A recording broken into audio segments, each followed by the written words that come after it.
ఏంటంటే సినిమా ఫీల్డ్లోకి అసలు ఎలా ఎంట్రీ జరిగింది, రావాలని ఎందుకు అనిపించింది అసలు? అదే నేను పిచ్చి పిచ్చి బిజినెస్లు అన్నీ చేసి ఎన్ని చేతులు కాల్చుకోలేదు. అంటే ఏమైనా లాస్ అయ్యారా బిజినెస్ వల్ల, ఇలాంటి వాటి వల్ల? లాస్ అవ్వడం అంటే మీసేవ ఒకటి ఫైనాన్షియల్ పెట్టాను. కానీ నాన్నతో చివాట్లు తినటం ఏంట్రా లేదు. మా ఇంట్లో చెప్తున్నాను కదా, ఆ ప్రెజర్ ఎప్పుడు ఇవ్వలేదు మాకు. ఓకే. ఒకవేళ మిస్టేక్స్ చేసినా కూడా, ఒకవేళ నాన్న అమ్మ తర్వాత మా బ్రదరు, వాళ్ళిద్దరు కాకుండా మళ్ళీ ఇక్కడేనా ఎవరో ఎక్కడో చోట నాకు సేఫ్ ఉంది. అమ్మా నాన్న కాకపోయినా బ్రదర్ అయినా నన్ను కొంచెం అడ్డుకునేవాడు, ఏమైనా అవసరమైతే హెల్ప్ చేయడం కానీ. మా బ్రదరు, మదరు, ఫాదరు ముగ్గురు ఆల్మోస్ట్ ఒకటే నాకు. ఓకే. ఆ పొజిషన్లో ఉండేవాళ్ళే. నేను ఒక ఏజ్ గ్రూప్ అయినా కూడా సరే ప్రొటెక్టివ్గా ఉండేవాళ్ళు. ప్రొటెక్టివ్గా ఉండేవాళ్ళు. మనకి చిన్నప్పటి నుంచి అలాంటి అడ్డంకులు, ఒకళ్ళు ఏదైనా నష్టపోతే తిట్టడం అలాంటివి ఏం లేవు. ఒక టైంలో ఫ్రెండ్స్ లండన్ వెళ్ళి బీటెక్ అయిపోయిన తర్వాత 2-3 సంవత్సరాలు ఉండేసి అదేందో చదువుకొని వస్తున్నారు. మనం ఇప్పుడు పోకపోతే ఇంకెప్పటికి వెళ్ళలేము జీవితంలో అని చెప్పేసి లండన్ పోదామని హైదరాబాద్ వచ్చాను. లండన్ పోదామని ఒక డిగ్రీ సంపాదించి, వేరే డిగ్రీ అంటే బీటెక్ కాకుండా ఇంకా వేరే గ్రాడ్యుయేషన్ చేసి. మా అమ్మ తమ్ముడికి, మా మామయ్యకి పొద్దుటూరులో డిగ్రీ కాలేజ్ ఉంది, అక్కడ ఒక డిగ్రీ రాసాం. ఓకే. ఆ డిగ్రీ పేపర్లు పట్టుకుని లండన్ పోదామని హైదరాబాద్ వచ్చాను. ఓకే. ఐఎల్స్ కోచింగ్ జాయిన్ అయ్యాను. జాయిన్ అయ్యి ఆడ కూర్చున్న తర్వాత వాడు లిజనింగ్, స్పీకింగ్ ఏందేందో అంటున్నాడు అమీర్పేటలో. ఒరే ఎంత ఎమోషన్లో కూడా మన డెసిషన్ తీసుకోకూడదు, చదువుకుందామని. అప్పుడు ఏంటంటే చదివామండి నేను 5వ క్లాస్ తర్వాత 4 సంవత్సరాలు గొర్రెలు మేపి, ఆ తర్వాత చదివి ఇతను కలెక్టర్ అయ్యాడు అలాంటి ఏ మోటివేషన్ ఇవి చదివామండి. 5 సంవత్సరాలు గొర్రెలు మేపి ఆ తర్వాత చదివి కలెక్టర్ అయ్యాడంటే మనకేం గ్యాప్ వచ్చింది పెద్దగా అని చెప్పి వచ్చి ఐఎల్స్ జాయిన్ అయ్యా. ఓకే. వాడు స్పీకింగ్, లిజనింగ్, రైటింగ్ ఏదేదో అంటున్నాడు, అర్థం కావట్లేదు, అనవసరంగా జాయిన్ అయ్యాం మనం అనుకుంటున్నా. ఫీజు అడిగితే 10,800 9,700 చెప్పాడు ఎగ్జామ్ ఫీజు. నా కెరియర్లో, నా జీవితంలో 500 కంటే ఎప్పుడు ఎక్కువ కట్టలేదు నేను ఎగ్జామ్ ఫీజు. ఎవడు కట్టాడు కదా, ఇంత కట్టడం దేనికైనా ఆలోచిస్తుంటే శ్రీకాంత్ రెడ్డి అని ఆదికేశవ్ డైరెక్టరు, ఓకే. నా షార్ట్ ఫిల్మ్స్ అన్నిటికీ డైరెక్టరు. ఇంటర్మీడియట్ తర్వాత నుంచి ఫ్రెండ్స్ మేము అందరం. వాడు డైరెక్టర్ అవ్వాలని కోర్స్ జాయిన్ అయ్యి వాడు షార్ట్ ఫిల్మ్ తీస్తూ దాంట్లో నన్ను పెట్టుకున్నాడు. అప్పుడు జరిగిన కామెడీ సిచ్యువేషన్లు అన్నిటికి వెళ్ళి ఒక కథ రాసుకొని నన్ను పెట్టి ఒక షార్ట్ ఫిల్మ్ తీసాడు. ఓకే. నేనేంటి ఏదో యూట్యూబ్లో చూసుకోవడానికి ఒక వీడియో ఉంటుంది కదా, అప్పుడు కొత్త కదా యూట్యూబ్, 2012 ఆ టైంలో కొత్త, అంటే షార్ట్ ఫిల్మ్స్ ఇవన్నీ అలా తీసింది. కెరీర్ ఇలా మారిపోయింది. ఓకే. అప్పుడు ఇండస్ట్రీలో రావడం, ఫోన్స్ రావడం. లండన్ అనేది ఆపేశారు ఇక, అక్కడితో లండన్ వెళ్ళాలన్న ప్రయత్నాలన్నీ. అసలు మనం ఐఎల్స్ దగ్గరే అయిపోయాం. ఓకే. ఆ ఎగ్జామ్ కాడే అయిపోయాం మనం. ఐఎల్స్ మళ్ళీ స్పోకెన్ ఇంగ్లీష్ 2 జాయిన్ అయ్యాం. సీరియస్గానే వెళ్ళిపోదాం ట్రై చేశారు. సీరియస్గా వెళ్ళిపోయి 2-3 సంవత్సరాలు ఉండేసి తిరిగేసి వచ్చేద్దాం. సంపాదించగా చదువుకోవడానికి. అక్కడికి వెళ్ళి ఏం చేస్తాం, మహా అంటే పార్ట్ టైం జాబ్ చేస్తే మన ఖర్చులకు వస్తాయి. నా ఫ్రెండ్ వాడు వెళ్ళున్నాడు నాయుడుపేట నుంచి, బాలు అని. వాడు వెళ్ళాడు కదా, మనకు కూడా వెళ్ళి ఒక 2-3 సంవత్సరాలు తిరిగి వద్దాం, వాడు కూడా ఉన్నాడని చెప్పి అదేదో స్పోకెన్ ఇంగ్లీష్ 1 గంట, ఐఎల్స్ ఒక 45 minutes రోజు ఆ కోచింగ్ వెళ్ళామండి. వీడు షార్ట్ ఫిల్మ్ తీసిన తర్వాత నిదానంగా మనకి గుర్తింపు స్టార్ట్ అయింది. ఇంతకుముందు గణపతి కాంప్లెక్స్కి వెళ్ళామండి, రోజు టీ తాగి. అప్పుడప్పుడు సినిమాల్లో కానిస్టేబుల్ క్యారెక్టర్లు, జడ్జి క్యారెక్టర్లు వేసేవాళ్ళు కనిపించేవాళ్ళు. కొంచెం ఇంట్రెస్టింగ్గా రోజు వెళ్ళేవాళ్ళం. అక్కడ షార్ట్ ఫిల్మ్ రిలీజ్ అయిన ఒక 1 week తర్వాత నన్ను గుర్తుపట్టడం స్టార్ట్ అయింది. అప్పుడే ట్రెండ్ కదా ఈ షార్ట్ ఫిల్మ్స్. అలా అలా అలా చిన్న చిన్న అవకాశాలు రావడం, ఇంకో 3 షార్ట్ ఫిల్మ్స్ చేయడం, అలా అనుకోకుండా సినిమాల్లోకి వచ్చేసి. ఓకే. అంటే ఇంట్లో సపోర్ట్ చేశారా, ఇట్లా వెళ్ళిపోతున్నాను నేను సినిమాల్లోకి, నేను ట్రై చేస్తానంటే? అంటే వాళ్ళు భయపడ్డారు, మా బ్రదర్ కానీ మదరు, ఫాదర్ అందరూ భయపడ్డారు. అవసరమా మనకి, ఆడెవరున్నారు తెలిసిన వాళ్ళు, అది ఇది, వీడు ఎన్ని తలకమాసిన పనులు అన్నీ చేస్తుంటాడు వీడు, ఆ టైప్లో ఉన్నింది. ఎక్కడో తెలియకుండా సపోర్ట్ అయితే ఉంది. నేను షార్ట్ ఫిల్మ్ తీసిన తర్వాత ఈ సీడీలకు రైట్ చేసి పంపించాను, DVD ప్లేయర్లో పెట్టి చూపించడం అయింది. వాళ్ళు అవన్నీ చూసి బాగా చేస్తున్నాడు వీడు, ఆ ఫీలింగ్ అయితే ఉంది. ఎప్పుడైతే నిదానంగా అవకాశాలు స్టార్ట్ అయినాయో బుడ్డి రన్ రాజా రన్ ఫస్ట్ సినిమా, తర్వాత పటాసు, వాళ్ళు థియేటర్లో చూసినప్పుడు చాలా హ్యాపీ అయ్యి జాగ్రత్త అనేది కొంచెం కంగారు అయితే ఉంది. ఒక టైంలో ఎక్కడో కుమారి 21 సుకుమార్ సార్ వాళ్ళ సినిమా, దాంట్లో వాటర్లో పడిపోయాను, ఆల్మోస్ట్ చనిపోయాడు అని చెప్పేసి ఫోన్లో వెళ్ళిపోయాను. ఇది బ్యాంకాక్లో షూట్? కుమారి 21 కాదు, కుమారి 21 1 week రిలీజ్ ముందు. ఓకే. ఒక చిన్న సినిమా ఈస్ట్ వెస్ట్ సైడ్ పాలకొల్లో ఎక్కడో గోదావరిలో పడిపోయి ఇంకా ఫోన్లో వెళ్ళిపోయి అక్కడ లోకల్ మీడియా వాళ్ళు వచ్చేసి నానా కష్టాలు పడి బయటికి లాగారు. మొత్తం ఉత్తి గందరగోళం చేశారు. కళ్ళు ఓపెన్ అవ్వడానికి గంటన్నర పట్టింది నాకు. నాకు తెలుస్తుంది బతికే ఉన్నానని. ఓకే. కానీ కళ్ళు ఓపెన్ అవ్వట్లా. తాగేసి గందరగోళంగా నీళ్ళలోకి వెళ్ళిపోయి నాకు స్విమ్మింగ్ రాదు, ఏం రాదు. అప్పుడు ఇంట్లో వాళ్ళు విపరీతంగా తిట్టి మా బ్రదరు ఇంటికి వచ్చి ఏదైనా ఫైనాన్స్ వ్యాపారం చేసుకుందాం అది ఇది ఇది అంటే అప్పుడు సుకుమార్ సార్కి చెప్పాను, సార్ ఇలా జరిగింది సార్ అని.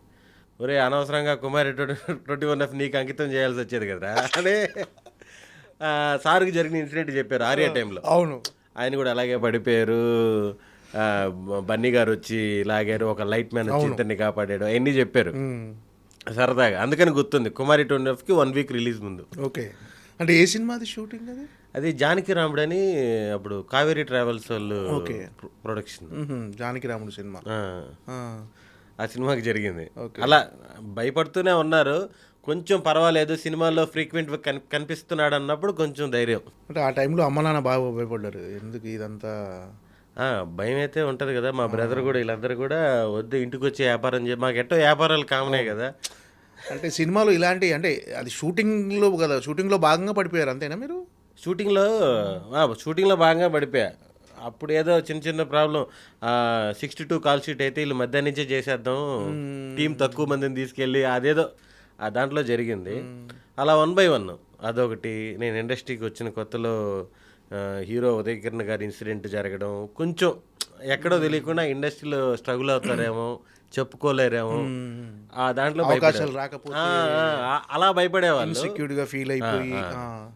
ఆ తర్వాత నేను నలిగాను కదా, సినిమాలు కనిపిస్తున్నాను, పర్వాలేదులే ఏమైనా ఉంటే మేనేజ్ చేసుకోగలడు అన్నప్పుడు ఇంక వాళ్ళు ధైర్యంగా ఉన్నారు.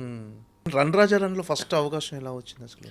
నాకు సుజిత్ గారి నుంచి ఫోన్ వచ్చింది. అదే సుజిత్ గారు టీం అశ్విన్ వీళ్ళు ఫోన్లు చేశారు. అప్పటికి నేను అందరికీ ఫ్రెండ్ రిక్వెస్ట్లు పెట్టేసి ఫేస్బుక్ బ్లాక్ చేశారు. అంతమందికి ఒకేసారి పెట్టకూడదని మనకు తెలియదు కదా. సినిమా ఇండస్ట్రీ అంటే అందరు రిక్వెస్ట్లు పెట్టేసేవాడిని నేను ఫేస్బుక్లో. 1 month బ్లాక్ చేశారు. దాంట్లో గ్యాప్ వచ్చింది, ఫోన్ వచ్చింది. వెళ్ళాను. కామెడీ టైమింగ్ అన్ని షార్ట్ ఫిల్మ్స్ అన్నీ బాగున్నాయని చెప్పి బాగా మాట్లాడారు. సినిమా అంతా అయిపోయింది, సాంగ్ ఒకటి బ్యాలెన్స్ ఉంది, దాంట్లో చిన్నది ఉంది, ఇది ఇస్తానని చెప్పి అది ఇచ్చారు, కండక్టర్ రోల్. ఓకే. అంటే చాలా టైం పట్టిందా అవకాశం రావడానికి రన్ రాజా రన్లో ఇక్కడికి వచ్చిన తర్వాత? అంటే మనకేమనిపిస్తుంది అంటే మనకంటే బెటర్ ఎవడున్నాడు, వానికంటే బెటర్గా మనం చేయగలం కాన్ఫిడెన్స్ ఉంటుంది డెఫినెట్గా. నాకు రివర్స్లో ఉంది. ఏంటంటే అసలుకి అద్భుతమైన యాక్టర్లు 100 మంది ఉన్నారు. దాంట్లో మనకు అవకాశం వచ్చిందంటే నిజంగా మన అదృష్టవంతులు. ఓకే. నాకు ఆ ఫీలింగ్ ఉంటుంది ఎప్పుడు. ఎందుకంటే నాతో పాటు షార్ట్ ఫిల్మ్స్ చేసిన వాళ్ళు, ఇంకా స్టేజ్ ఆర్టిస్టులు, వీళ్ళందరూ చాలా మంచి ఆర్టిస్టులు. ఇలా అంటే యాడ్ చేస్తారు. సెంటిమెంట్స్ ఏంటంటే మనకు ఎన్ని ప్రిపరేషన్లు కావాలి, అన్ని గుర్తు తెచ్చుకోవాలి, అన్ని దాంట్లో ఏదో మళ్ళీ అవి ఉంటే లేవో తెలియదు. చాలామంది యాక్టర్లు, దాంట్లో మనకు అవకాశం వచ్చిందంటే నిజంగా మన అదృష్టం అని ఫీల్ అవుతాను నేను. రన్ రాజా రన్లో ఫస్ట్ అవకాశం ఎలా వచ్చింది అసలు? నాకు సుజిత్ గారి నుంచి ఫోన్ వచ్చింది. అదే సుజిత్ గారు టీం అశ్విన్ వీళ్ళు ఫోన్లు చేశారు. అప్పటికి నేను అందరికీ ఫ్రెండ్ రిక్వెస్ట్లు పెట్టేసి ఫేస్బుక్ బ్లాక్ చేశారు. అంతమందికి ఒకేసారి పెట్టకూడదని మనకు తెలియదు కదా. సినిమా ఇండస్ట్రీ అంటే అందరు రిక్వెస్ట్లు పెట్టేసేవాడిని నేను ఫేస్బుక్లో. 1 month బ్లాక్ చేశారు. దాంట్లో గ్యాప్ వచ్చింది, ఫోన్ వచ్చింది. వెళ్ళాను. కామెడీ టైమింగ్ అన్ని షార్ట్ ఫిల్మ్స్ అన్నీ బాగున్నాయని చెప్పి బాగా మాట్లాడారు. సినిమా అంతా అయిపోయింది, సాంగ్ ఒకటి బ్యాలెన్స్ ఉంది, దాంట్లో చిన్నది ఉంది, ఇది ఇస్తానని చెప్పి అది ఇచ్చారు, కండక్టర్ రోల్. ఓకే. అంటే చాలా టైం పట్టిందా అవకాశం రావడానికి రన్ రాజా రన్లో ఇక్కడికి వచ్చిన తర్వాత? అంటే మనకేమనిపిస్తుంది అంటే మనకంటే బెటర్ ఎవడున్నాడు, వానికంటే బెటర్గా మనం చేయగలం కాన్ఫిడెన్స్ ఉంటుంది డెఫినెట్గా. నాకు రివర్స్లో ఉంది. ఏంటంటే అసలుకి అద్భుతమైన యాక్టర్లు 100 మంది ఉన్నారు. దాంట్లో మనకు అవకాశం వచ్చిందంటే నిజంగా మన అదృష్టవంతులు. ఓకే. నాకు ఆ ఫీలింగ్ ఉంటుంది ఎప్పుడు. ఎందుకంటే నాతో పాటు షార్ట్ ఫిల్మ్స్ చేసిన వాళ్ళు, ఇంకా స్టేజ్ ఆర్టిస్టులు, వీళ్ళందరూ చాలా మంచి ఆర్టిస్టులు. ఇలా అంటే యాడ్ చేస్తారు. సెంటిమెంట్స్ ఏంటంటే మనకు ఎన్ని ప్రిపరేషన్లు కావాలి, అన్ని గుర్తు తెచ్చుకోవాలి, అన్ని దాంట్లో ఏదో మళ్ళీ అవి ఉంటే లేవో తెలియదు. చాలామంది యాక్టర్లు, దాంట్లో మనకు అవకాశం వచ్చిందంటే నిజంగా మన అదృష్టం అని ఫీల్ అవుతాను నేను. అంటే స్ట్రగుల్స్ ఫేస్ చేశారా? అంటే వెళ్ళటం, రిజెక్ట్ కావటాలు, అవమానపడటాలు, ఇలాంటివన్నీ ఉన్నాయా అసలు లైఫ్లో మనకు? అంటే 12లో వచ్చాను కదా నేను హైదరాబాద్. 14 నుంచి సినిమాలు స్టార్ట్ అయినాయి. 4-5 సినిమాలు చేసినా గ్యాప్ రావడం, ఆ తర్వాత మళ్ళీ సినిమాలు రావడం, చిన్న చిన్నవి ఉంటాయి భయ్య. దాన్ని ఇప్పుడు నా ఈ స్ట్రగుల్స్ అని చెప్పాలంటే కూడా ఇబ్బందే. ఎందుకంటే చాలామంది స్ట్రగుల్స్ ఇంకా ఎక్కువ మంది ఉన్నారు. ఇప్పుడు ఫోటోలు తీసి నిన్న ఆఫీస్లో నిన్న ఫోటోలు ఉండేవి ఒకప్పుడు, ఇప్పుడు లేవేమో. నేను అసలు ఫోటో షూటే చేపిలే నేను. సింగిల్ ఫోటో కూడా ఇవ్వలేదు. నాకు అసలుకి నాకేంటంటే సినిమా ఇండస్ట్రీకి వెళ్ళి కష్టపడి పేరు సంపాదించిన తర్వాత డబ్బులు వస్తాయి, పేరు వస్తాయి. నాకు షార్ట్ ఫిల్మ్స్ 4 షార్ట్ ఫిల్మ్లు చేశాను. వాటితో చాలా మంచి గుర్తింపు వచ్చింది. దానివల్ల ఎంతో కొంత పేరు వచ్చింది. వీడు షార్ట్ ఫిల్మ్ యాక్టర్ రా, వీడు నెల్లూరు సుదర్శన్ రా అని ఎంతో కొంత పేరు వచ్చింది. అలా ఒక చిన్న పేరుతో కూడా వెళ్ళాను కదా నేను. నాకు కొంచెం బెటర్గా అవకాశాలు వచ్చాయి. ఓకే, రన్ రాజా రన్లో అవకాశం వచ్చిన తర్వాత ఆటోమేటిక్గా పటాస్ వచ్చింది. ఈ రెండింటికి ముందు దోచే వచ్చింది. అప్పుడు దోచే ప్రీ ప్రొడక్షన్లో ఉండడం వల్ల ఫస్ట్ కమిట్ సుధీర్ వర్మ సుధీర్ వర్మ గారు ఫుల్ సపోర్ట్ ఇచ్చారు మనకి. షార్ట్ ఫిల్మ్ చూసి నన్ను, శ్రీకాంత్ని, అలాగే శేఖర్ రాజా గారు ఊకొడతారు ఉలికి పడతారా, వీళ్ళందరూ పిలిచి చాలా బాగా మాట్లాడారు. వాళ్ళు ఎప్పుడైతే సినిమాలు స్టార్ట్ చేశారో అన్నిట్లో అవకాశాలు వచ్చాయి. ఫస్ట్ చేసిన వాటిలో కుమారి 21F కూడా ఉంది. ఓకే, దాంట్లో పెద్ద రోల్. ఇంకా బిగ్ స్క్రీన్లో అంటే మిమ్మల్ని మీరు చూసుకున్నప్పుడు మీ రియాక్షన్ ఏంటి? ఫస్ట్ టైం వెండి తెర మీద, అంటే షార్ట్ ఫిల్మ్స్ చేసి ఉండొచ్చు కానీ అవునవును, వెండి తెర మీద ఫస్ట్ రన్ రాజా రన్ రిలీజ్ అయ్యి అది థియేటర్లో చూస్తున్నప్పుడు మీ ఫీలింగ్ ఏంటి? అమ్మ నాన్న రియాక్షన్ ఏంటి? అసలు వాళ్ళు అందరూ అసలు మామూలు హ్యాపీ కాదు, పిచ్చ లెవెల్లో హ్యాపీ. ఏది నేను దాంట్లో కనిపించేది ఒక నిమిషం అయినా సరే, ఈరోజు నేను ఒక 2 hours ఫిలింలో 1/2 hour 1 hour ఉన్నా సరే అప్పుడున్న హ్యాపీనెస్ వేరు. 1 minute అది ఎలా ఉండేదంటే మా నాన్న ఫ్రెండ్స్ అందరిని తీసుకెళ్ళి ఇదిగో రా మా వాడు అనేటప్పటికి వెళ్ళిపోయేవాడిని నేను. ఇదిగో ఏడనేప్పుడు వెళ్ళిపోయేవాడిని. అయినా కూడా సరే మళ్ళీ రిపీట్గా వెళ్ళేవాళ్ళు, మా అబ్బాయి చేసిన సినిమా, ఆ ఫీల్ ఉండేది. నేనైతే అసలు ఫుల్ హ్యాపీ. అప్పుడు షార్ట్ ఫిల్మ్స్ నుంచి వచ్చాను కదా, చాలా మంది కామెంట్లు పెట్టేవాళ్ళు, రే ఈడ్రా అని నా ఈ వీడియోలు తీసి నాకు ఫేస్బుక్లోను వీటిల్లోనూ పెట్టేవాళ్ళు. కుమారి 21Fలో ఈ ముందు 3 సినిమాల తర్వాత 4వ సినిమా 5వ సినిమా కుమారి 21F ఆల్మోస్ట్. రన్ రాజా రన్ను, పటాసు, దోచే, రాజుగారి గది, ఆ గ్యాప్లో చేస్తా ఉన్నా అన్నిట్లో చిన్న దోచేలో పర్వాలేదు, మంచి రోలే. త్రూ అవుట్ చైతన్య గారి పక్కన ఉంటాను. ఆ తర్వాత కుమారి 21Fలో ఫుల్ లెంత్ ఎక్కువ రోజులు నెగిటివ్ షేడ్స్ ఉన్న క్యారెక్టర్ చేసి, అది మనకు తెలియదు, ఎవరికి చెప్పలేదు అసలు. సినిమా రిలీజ్ వరకు షూట్ చేసేటప్పుడే చెప్పలేదు మాకు, ఇది మీ క్యారెక్టర్లు వెయ్యి అని చెప్పి క్లైమాక్స్ తప్ప అన్నీ చెప్పారు. షూటింగ్ చేసుకుంటే వెళ్తున్నాము, సినిమా చూసేంత వరకు కూడా క్లైమాక్స్ వరకు ఎవరికి తెలియదు అసలు. అది యాక్ట్ చేసే వాళ్ళకి తెలుస్తాయి కదా మామూలుగా. వీళ్ళకి ముందే చెప్పేస్తే వీళ్ళు ఒక్కొక్కరు కన్ను పైకి పెట్టి కొంచెం విలన్లాగా బిహేవ్ చేస్తారని ఎవరికి చెప్పలేదు. లాస్ట్కి వచ్చినప్పుడు నెగిటివ్ షేడు అవన్నీ తెలిసింది. ఏంటి దాని రియాక్షన్ ఎలా ఉండేది అసలు? ఫస్ట్ ఒక్కసారి నెగిటివ్ షేడ్స్లో కనిపించేసరికి అంటే నోయలు నవీను ఫుల్ నెగిటివ్గా కనిపించారు. సుదర్శన్ దగ్గరికి వచ్చేటప్పటికి ఏమైపోయిందంటే, అంటే అక్కడ జోకు సుకుమార్ సార్ ఆఫీస్లో, ఓకే వీడి మీద ఏదోలే పాపం ఏదో తెలియజేసాడనే ఫీలింగ్ ఉంది. నోయల్ అయితే కంప్లీట్ నెగిటివ్, ఫుల్ విలన్ లాగా కనిపించాడు. నవీన్ కూడా విలన్లే, ఈడేదో పాపం తెలియజేసాడులే అన్న ఫీలింగ్ ఉంది అన్నారు. ఓకే, ఫస్ట్ సినిమాకి వచ్చిన రెమ్యునేషన్ గుర్తుందా భయ్య? రమరాజారానికి ఏం చేశారు? దానికి వచ్చింది అసలు? సుజిత్ భయ్యది అది అయిపోయింది. సుజిత్ భయ్య అక్కడ మనీ ఇస్తారు, తీసుకెళ్ళు, ఆల్ ది వెరీ బెస్ట్ అని నన్ను బాగా సపోర్ట్ చేశారు. అక్కడికి వెళ్ళిన తర్వాత నేను 1000-2000 అడుగుదాము, ఫస్ట్ సినిమా అది 2014లో తీసుకోండి సెంటిమెంట్గా. ఫస్ట్ సినిమా ఫ్రీగా చేస్తే మనకి మళ్ళీ డబ్బులు రావు, అవన్నీ దేవుడికి ఏదైనా వేద్దాం ఆ టైప్లో వెళ్ళి అడుగుతా ఉన్నా.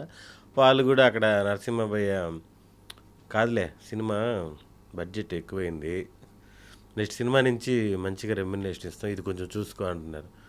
అది కాదండి మీ ఇష్టం అండి, అది నేను చెప్తున్నా, నువ్వు చెప్పు దాంట్లోనే ఉండింది ఎంత అనే దాంట్లో. తీరా చూస్తే వాళ్ళు 3500 చేతిలో పెట్టారు. ఓకే, నేనేమో 1000 రూపాయలు అనుకుంటున్నాను. ఎక్స్పెక్ట్ చేసిన దానికి 3500 ఇచ్చారు. అసలు ఏం మాట్లాడుకుని వెళ్ళిపోయాను నేను. ఆ తర్వాత యువి క్రియేషన్ ప్రొడ్యూసర్ వంశీ గారికి కూడా చెప్పా, ఇలా జరిగిందండి అది అని. ఆయన కామెడీగా నవ్వి, అయితే ప్రొడక్షన్ కంట్రోల్ చేయాలా, ఓవర్ బడ్జెట్ అయిపోతున్నాయి. ఓకే, ఫస్ట్ రెమ్యునరేషన్ అయితే 3500. ఏం చేశారు వాటిని? చాలా రోజులు ఇది ఎక్కడ వేద్దాం, ఏ గుళ్ళో వేద్దాం అని అన్నీ అనుకొని ఫ్రెండ్స్తో కూర్చొని ఖర్చు పెట్టేశాం. ఓకే, అంటే ఈ ఫ్రెండ్స్ అంటే ఎవరో కాదు, శ్రీకాంత్, శేఖర్ రాజా గారు, వీళ్ళందరూ కూడా ఏం లేదు, మంచిగా నాన్ వెజ్లు అవి తెచ్చుకొని ఒక పార్టీ లాగా చేసుకొని, అంటే వీళ్ళతోనే ట్రావెల్ అయ్యాను, వీళ్ళతోనే స్టార్ట్ అయ్యాను. నా షార్ట్ ఫిల్మ్ తీసిన వాళ్ళు వీళ్ళు అందరం కూర్చొని సరదాగా ఎంజాయ్ చేస్తాం. ఈ 75 సినిమాలు చేసి ఉంటారు ఇప్పటి వరకు. 75 లేదు 150. 150 మూవీస్ అయినాయా? అంటే చిన్నవి పెద్దవి వన్ డే చేసినవి కూడా కౌంటే కదా. అవును అవును. రన్ రాజర్ అంటూ ఇప్పుడు నారీ నారీ నడుమతో ఆల్మోస్ట్ 150 ప్లస్. Super, congrats. అయితే 150 సినిమాలు పూర్తి చేసుకున్నారు సక్సెస్ఫుల్ గా. దాంట్లో ఒక 20 ఆగిపోయి ఉంటాయి ఏమో నాకు తెలిసి, ఓకే. పోస్ట్ ప్రొడక్షన్కి వచ్చే టైంకో లేకపోతే ఎక్కడో అవి ఎప్పుడో కూడా బ్యాక్లాగ్స్ ఉంటాయి అవి. అందరికీ ఉంటాయి. అవి ఎప్పుడో వచ్చేస్తాయి బయటికి డైరెక్ట్ గా. అదే కొన్ని కొన్ని సినిమాలు 50% అయినాక ఆగిపోతుంటాయి, కొన్ని స్టార్ట్ అయిన 10 రోజులకి ఆగిపోతుంటాయి కదా. అలాంటివి ఒక 10-15 ఉన్నాయి. మిగతా అన్ని అంటే మధ్యలో అంటే ఈ దాదాపుగా 2014 ఫస్ట్ మూవీ, 14 to 2026 12 years జర్నీలో. అంటే మధ్యలో ఎప్పుడన్నా డిసప్పాయింట్ అయ్యారా? అరే చేస్తున్నాం కానీ ఇంకా మోర్ డిజర్వ్, అంటే ఇంకా రావాలి మనకు గుర్తింపు, మోర్ డిజర్వ్, ఎప్పుడన్నా డిసప్పాయింట్ అయ్యారా? లేదు అందరితో పోల్చుకుంటే ఇంకా బెటర్గానే ఉన్నానని. అదే రెండు ఉన్నాయి. ఇప్పుడు ఏమవుద్దంటే చాలా మంది అడుగుతుంటారు మామూలుగా కావాల్సిన వాళ్ళే, రే ఇంకా మంచి పొజిషన్లో ఉండాలి కదా, ఏంట్రా ఇంకా ఎక్కడున్నావు, ఆ టైప్లో కొంతమంది అంటుంటారు. నా వరకు నేను చాలా బెటర్ పొజిషనే ఉన్నాను చాలా మందితో పోలిస్తే. పాపం వాళ్ళు ఇంకా స్ట్రగుల్లో ఉన్నారు. ఆ పాయింట్ ఆఫ్ వ్యూలో ఆలోచించుకున్నప్పుడు పాజిటివ్గానే ఉంటుంది. ట్రై చేస్తాను, ఎందుకంటే ఒక సినిమా నమ్ముకుంటాం, ఈ సినిమా అదిరిపోద్ది, ఈ సినిమా నుంచి మనకి లైఫ్ మారిపోద్ది అని. అది టక్కన ఆడలేదనుకోండి, ఇంకో సినిమా కోసం చూసుకోవాలి, ఇంకా ఇంకోటి మంచి క్యారెక్టర్. ఇప్పుడు సపోర్టింగ్ క్యారెక్టర్లు వేరు, చాలా మంచి క్యారెక్టర్ వేరు, అంతే కదా. నలుగురు ఫ్రెండ్స్లో నేను ఒక ఫ్రెండ్ లాగా ఉన్నాను అనుకోండి, మనకేదో చిన్న మైలేజ్ అది. అసలుకి సినిమాలో ఒక కీలకమైన రోలు వీడు వచ్చినప్పుడు అద్దరిపోయిందిరా కామెడీ అంటే అది మనల్ని నెక్స్ట్ లెవెల్కి తీసుకెళ్ళిపోద్ది. ఇంకా బెటర్ క్యారెక్టర్లు వస్తాయి, దానికోసం ఎప్పుడు వెయిటింగే. నేనేంటి ఆల్రెడీ స్టార్ కామెడియన్స్ కూడా వెయిటింగే. ఇప్పుడు మనకి స్టార్ కామెడియన్లు కూడా ఒక సినిమాలో విపరీతంగా నవ్విపించారంటే వాళ్ళకి మళ్ళీ అంత స్కోప్ ఉన్న క్యారెక్టర్ రావడానికి ఇంకా 1 year 2 years పడుతుంది.